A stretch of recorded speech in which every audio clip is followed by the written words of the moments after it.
The process of investing involves making mistakes.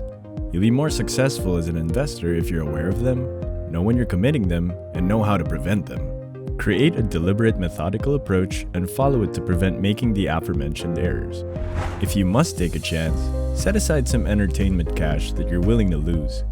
If you adhere to these recommendations, you'll be well on your way to creating a portfolio that'll provide you with a lot of joy in the long run. Hi there, and welcome to Stealth Wealth, a channel dedicated to helping you improve your financial position and providing the education necessary to secure your own legacy. Today, we're discussing the 6 investing errors individuals commit that cost them fortunes. If you want to learn more about finance and investments, be sure to like this video and subscribe to the channel so you don't miss out on the insights that may secure your future. I know it's frightening to think that there's a good possibility you're committing at least one of the 6 investing mistakes that the majority of people make, each of which will cost them a lot of money in their lifetime. In today's video, we'll discuss the specifics of these 6 investing blunders and how you can prevent each one from going ahead. If you don't solve it, it may be the difference between retiring with millions of dollars in savings or a small little fraction of that. And by watching this video, you can save yourself from the investing errors that people commit, which cost them fortunes. The first investing error is fearing a stock market crash. Only in hindsight can stock market disasters be accurately predicted, but many investors have been concerned about the one in 2022. The markets have been very volatile this year due to worries about increasing interest rates, inflation, and geopolitical unrest worldwide. But first, let's know what a stock market crash is. On any given day, the S&P 500 stock index normally moves 1% to the upside or downside. For better or worse, anything outside these limits may be seen as an active day on the stock market. Trading may be suspended for 15 minutes if the S&P 500 falls 7% in a single day. This is an extremely awful day for Wall Street and has only happened a few times in the history of the market. A crash is characterized by a rapid, dramatic decline in stock values that often occurs after an upward trend or bull market in the stock market. A momentary dip shouldn't be used as an excuse to sell an investment out of fear. However, you can discover some compelling arguments to sell if you go back and review your first stock research notes. A comprehensive stock analysis contains a written account of the benefits, drawbacks, and intended use of each investment in your portfolio, as well as the factors that may cause each investment to end up in the out box. Your study serves as a physical reminder of the qualities that make a company worthwhile to own, much like a roadmap for investing. This guide can help you avoid removing a perfectly fine long-term investment from your portfolio during a market crash just because it had a terrible day. Do not panic and do not sell your investments during the upcoming stock market crash, which itself is unavoidable since it's a natural part of the economic cycle. When you sell, you just lose money. It's also important to get second opinions from financial advisors. When the stock market is booming and the value of your investment is increasing, investing is satisfying. But when things are difficult, self-doubt and foolish strategies can get entrenched. Even the most self-assured saver investor is susceptible to the dangers of short-term thinking. Stay away from letting self-doubt ruin your financial ambitions. Consider engaging a financial advisor to examine your portfolio and offer an unbiased viewpoint on your financial strategy. Financial planners frequently employ their own financial planners on a personal basis for the same reason, in fact. Knowing you can contact someone to help you get through difficult times is an extra benefit. The second error that individuals commit is by getting the wrong information about stocks. Another frequent and expensive investing blunder is obtaining stock recommendations or information from incorrect sources. There's no lack of so-called experts prepared to share their thoughts while presenting themselves as knowledgeable and always right.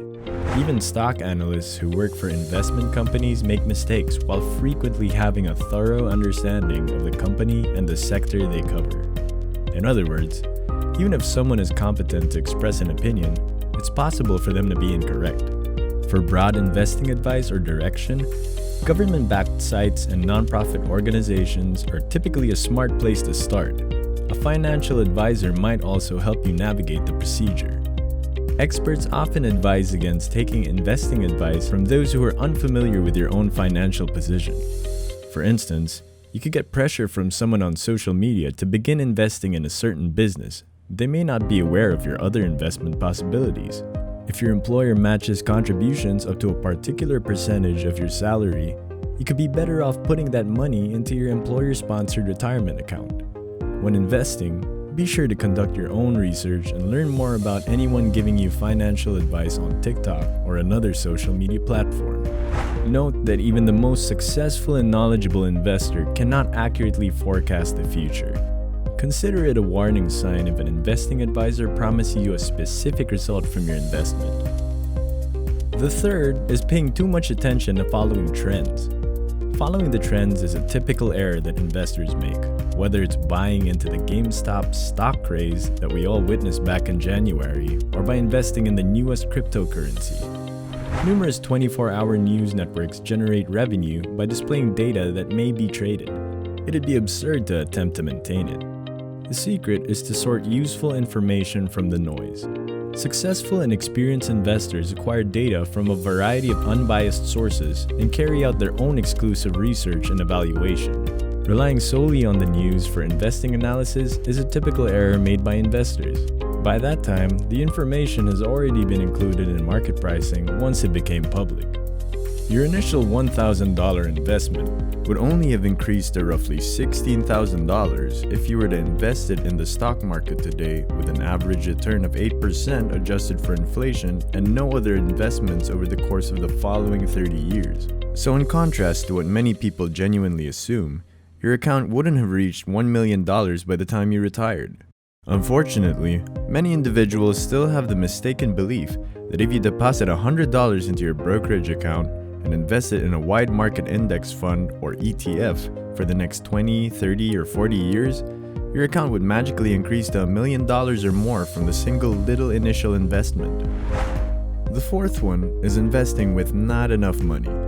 The most common errors for people to enter the markets without first establishing a solid financial base. Your feelings and mental stress rise when you make investments that you can't afford to risk, which can result in hasty and unwise investing judgments. Consider your risk tolerance, which is your willingness to lose some or all of your initial investment in exchange for better returns, while analyzing stocks. Consider the assets or asset classes you're most at ease with when assessing your risk tolerance, such as growth stocks versus bonds. Avoid investing funds you can't afford to lose, including rent money or emergency funds. Contrarily, if you only invest money that you can afford to lose, you'll make far better financial judgments. The proverb, "if you don't know where you're going, you'll simply end up somewhere else," indicates not having investing goals. Investments, like everything else, might wind up somewhere else. Everything, including the investing strategy, the methods, the configuration of an investment, and even individual stocks is possible with your goals for your life in mind. Too many financiers concentrate on the most recent trend in investing or how to increase short-term investment return instead of creating a portfolio of investments with a good chance of attaining their long-term investing goals. The fifth one is trying to pick up stocks.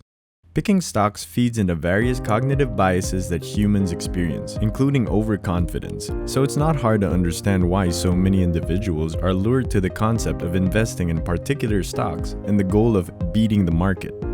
When individuals overestimate the likelihood of a favorable outcome and underestimate the likelihood of a negative one, this is known as overconfidence bias. Picking and choosing particular equities to invest in is a futile endeavor.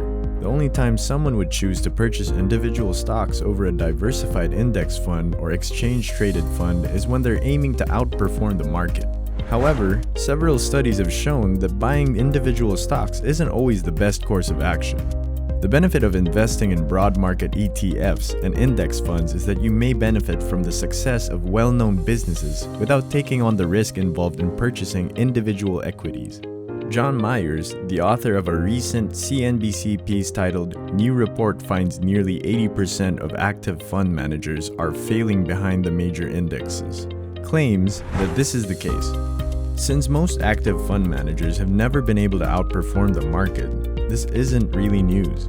These are individuals with some of the greatest educational backgrounds in the world, who commit 80 to 100 hours per week to stock research, reading annual reports and press releases, attending shareholder meetings, and networking with senior executives at Fortune 500 businesses. But the majority of these fund managers are unable to surpass the typical returns of, let's say, the S&P 500 index.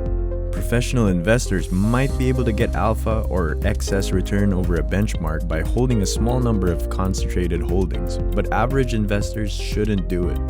It's better to adhere to the diversity idea. A portfolio of exchange-traded funds or mutual funds should provide exposure to all key industries.